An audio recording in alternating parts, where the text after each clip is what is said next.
இன்றைக்கி நம்ம சுவையான சிறுக்கிழங்கு மசாலா எப்படி செய்கிறது அப்படின்னு பார்க்கலாம். இது சாதத்தோடு வச்சு சாப்பிட்றதுக்கு ரொம்ப நல்லாயிருக்கும். இது ரொம்ப ஹெல்த்தியும் கூட. இதை செய்கிறதுக்கும் ரொம்ப ஈஸி. இதை செய்கிறதுக்கு தேவையான பொருட்கள்: 1/4 டீஸ்பூன் சோம்பு, கருவேப்பிலை, 1/4 டீஸ்பூன் மஞ்சத்தூள், 1/4 டீஸ்பூன் கரம் மசாலா, 2 தக்காளி, 8லேருந்து 10 பல் பூண்டு, ஒரு சின்ன துண்டு இஞ்சி, ஒரு பெரிய வெங்காயம், 3 பச்சை மிளகா, 10லேருந்து 12 சிறுக்கிழங்கு. சிறுக்கிழங்கு எப்படி க்ளீன் பண்ணுறது அப்படின்னு நான் ஒரு செப்பரேட் வீடியோவை கொடுத்துருக்கேன். அந்த வீடியோவோட லிங்க் டிஸ்கிரிப்ஷன் பாக்ஸில் இருக்குது. அதில் நீங்கள் ரெஃபர் பண்ணிக்கோங்க. ஃபஸ்ட்டு ஒரு கடாயை எடுத்து அதில் 1 டேபிள் ஸ்பூன் எண்ணெய் ஊற்றிக்கிடணும். தேங்காய் எண்ணெயில் செஞ்சிங்கன்னா இது ரொம்ப நல்லாயிருக்கும்.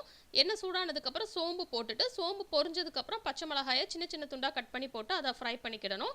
நெக்ஸ்ட் இதில் வெங்காயத்தை சின்ன சின்ன துண்டாக கட் பண்ணி போட்டு, வெங்காயத்தோட கலர் பொன்னிறம் ஆகிற வரைக்கும் இதை ஃப்ரை பண்ணணும்.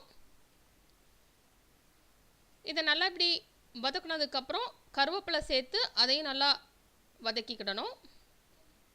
நெக்ஸ்ட்டு இதில் இஞ்சி பூண்டு விழுது சேர்த்துக்கலாம். இஞ்சி பூண்டையும் நல்லா ஒரு பேஸ்ட் மாதிரி மிக்சியில் அரைச்சி 1 டேபிள் ஸ்பூன் இஞ்சி பூண்டு விழுது இதில் சேர்த்து அதை நல்லா மிக்ஸ் பண்ணி விட்டுக்கணும் வெங்காயத்தோட. இதனால் மிக்ஸ் ஆனதுக்கப்புறம் இதில் நம்ம சின்ன சின்ன துண்டாக கட் பண்ணி வச்சுருக்கிற தக்காளி சேர்த்துக்கலாம்.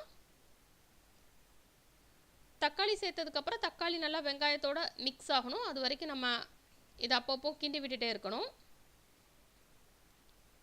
அதுக்கப்புறம் இதில் தேவையான அளவு உப்பு சேர்த்து மிக்ஸ் பண்ணிக்கணும்.